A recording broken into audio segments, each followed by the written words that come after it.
wizi. Wiri. Aisha wizi. Wiri. To Maryam ka zane da kai da wiri. Ta dan ban uzuri ta ce tana zuwa. Ba ke tau.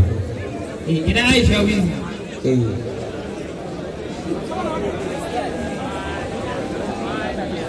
Suturar baka tana karya kai mai kallo bada hadari ne na gawai wata magana. Assalamu alaikum warahmatullahi.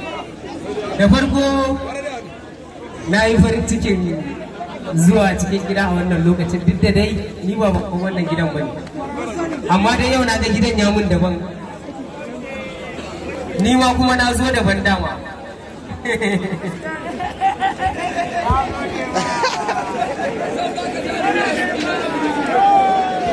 Kace me?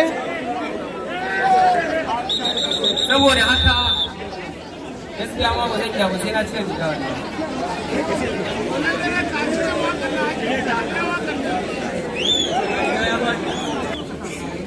To amma yanzu bari mu dan dana wani abu.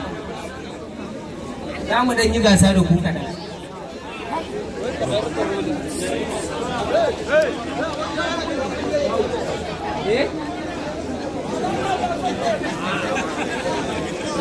Duk wakan da ka san za ka yi a nan gidan ka yi ta, idan ka yi ɗau baiti ɗan kallon da su ƙara sama, idan ba su ƙara sama ba a man wanka.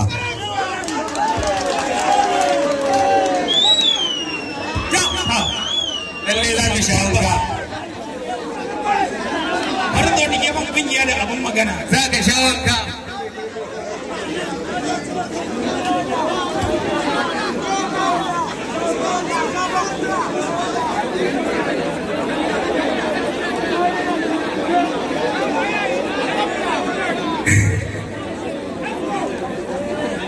Alaƙar mu wasarwa ko da shari na mai zo nan ba.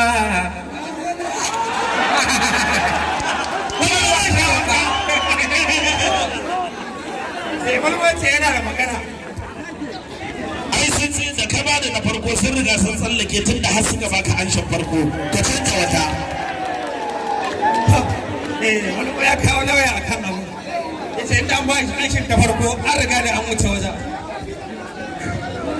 Bini da ƙauna na ta yake mun isa gangara.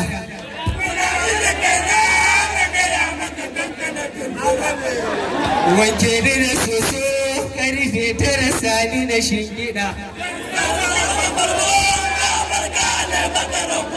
Na bani na baki ki karba. Maza zo kusa danki yomi ni tarba. Lumlum ga hadari sama duba. Mun kai maka ga tafiyar ba kwaba. Mun sa cika ga gunjin nasara nan. Ai dai a kuma mun da daren nan. To ni dai gaba min da galata. Ga hannu sai ya min da azurfata. Lilo lilan gadan guda.